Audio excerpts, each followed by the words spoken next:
ॐ गुरुर्ब्रह्मा गुरुर्विष्णु गुरुर्देवो महेश्वरः गुरुर्साक्षात् परब्रह्म तस्मै श्रीगुरुवे नमः। त्वमेव माता च पिता त्वमेव बन्धुश्च सखा त्वमेव विद्या च द्रविणं त्वमेव सर्वं मम देव। सद्गुरुदेव भगवान की जय। संतों का स्मरण मात्र ही अनेक जन्मों के संतापों को नष्ट कर देता है। ये भारत भूमि संत महात्माओं ऋषियों मुनियों की जननी रही है। इस पवित्र देश में उत्पन्न हुए ब्रह्मविद अग्रजन्मा साधु महात्माओं ने अपनी उज्जवल चरित्र के द्वारा ही अखिल भूमंडल के मानवों को शिक्षित किया, व्यवहार सिखाया, मर्यादा में बांधा। भारतीय संतों की आध्यात्मिक सिद्धि की कहानियों से वेद उपनिषद पुराण स्मृतियाँ भरे पड़े हैं। संतों का जीवन बहते हुए नदी की भांत है जो अग जग के कलुष को नष्ट करता हुआ प्राणियों की तृष्णा को बुझाता है और शांति एवं शीतलता प्रदान करता है। प्रातः स्मरणीय पूज्य बाबा नीम करौरी जी महाराज भारतवर्ष की एक ऐसी ही दिव्य महान विभूति थे जिन्होंने न जाने कितने प्राणियों का कल्याण किया।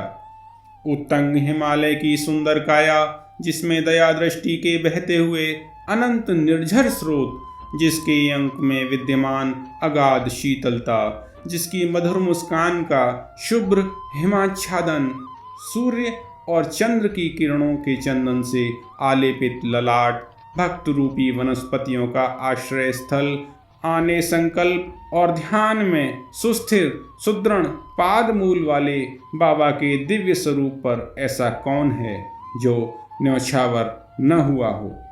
बात उन दिनों की है जब उषा बहादुर जी ने अपनी स्नातकोत्तर परीक्षा उत्तीर्ण की और अपने भाई के साथ बद्रीनाथ की यात्रा पर गईं।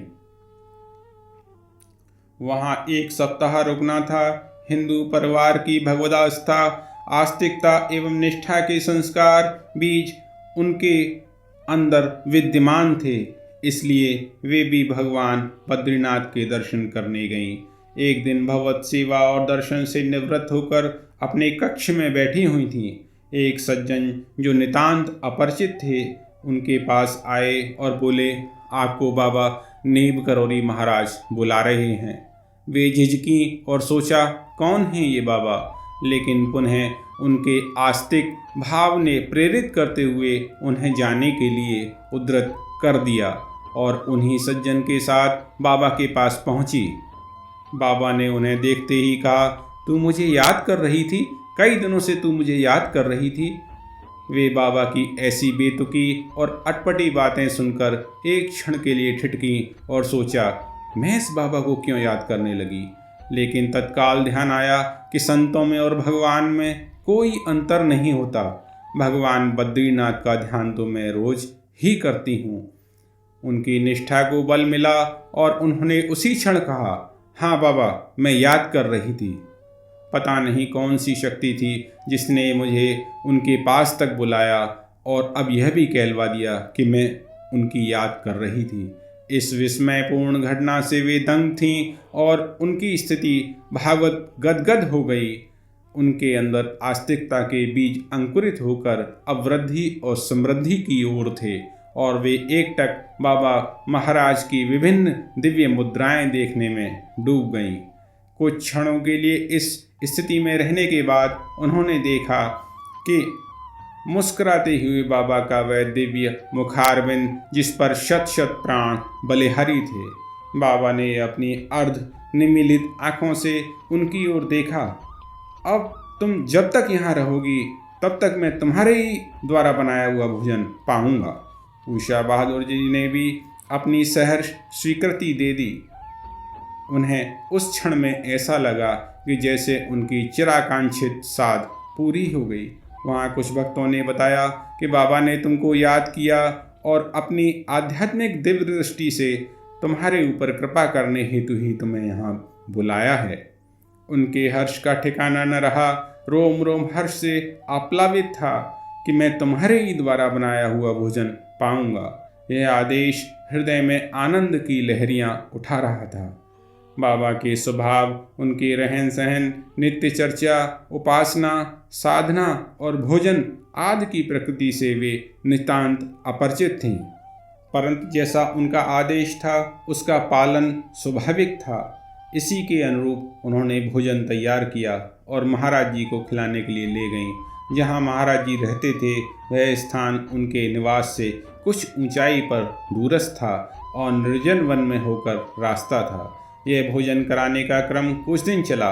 एक दिन बाबा को अपना चमत्कार दिखाना था, जिसका भाव यह था कि मैं कैसे अपनी शरणार्थी की रक्षा कर सकता हूँ। उस शाम वे भोजन कराने हेतु गईं, परंतु लौटते में काफ़ी अंधकार हो गया, परंतु वे वहाँ से अकेली ही चल पड़ी। बाबा ने भी किसी को आदेश नहीं दिया कि कोई उनके निवास स्थान तक उन्हें छोड़ देता। वे अपने आत्मबल और महाराज की कृपा का संबल ग्रहण करके चल रही थीं।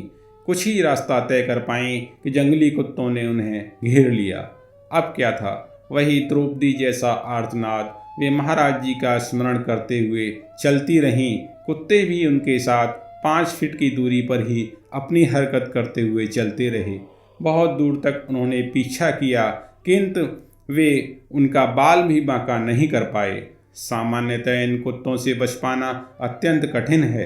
वे उनकी बोटी काट कर छिन्न भिन्न कर देते, परंतु महाराज जी जो साथ चल रहे थे, भला वे अपने भक्त का त्राण कैसे नहीं करते। उन्होंने तो अपना भक्त बनाने के लिए ये सारी रहस्यमय लीलाएं दिखाईं।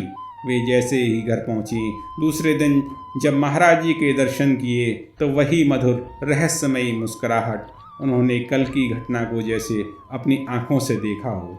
महाराज जी से यह उनका प्रथम परिचय था, जिसने उन्हें पूर्ण तरह समर्पित करा दिया। पूज्य बाबा महाराज उनके जगत पिता हैं। वे मेरे भी पिता ही थे और सर्वोपरि थे और मेरे आध्यात्मिक गुरु। मैं ऐसे पुण्य श्लोक पतित पावन महाराज जी के दिव्य चरण कमलों में अपनी अनंत श्रद्धांजलियाँ समर्पित करता हूँ। बोलिए सद्गुरुदेव भगवान की जय।